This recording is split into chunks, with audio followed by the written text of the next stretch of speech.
ஏழேல கிராமத்து குடிசையிலே கொஞ்ச காலம் தங்கி பாருளே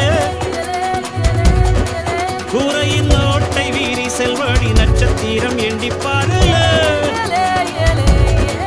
கூவும் செல்போனின் நச்சரிப்பை அணைத்து கொஞ்சம் செல்வண்ணின் உச்சரிப்பை கேட்போ வெறும் காலில் செருப்பின்று நடந்து மண்ணோடு பேசிக்கொண்டு போவோம் மழலைகள் ஆவோ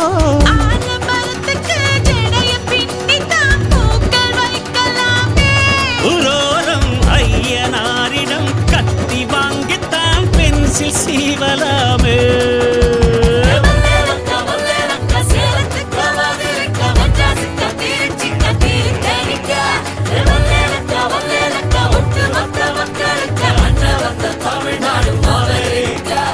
காவிரி யாரும் கை குத்தல் அரிசியும் மறந்து போ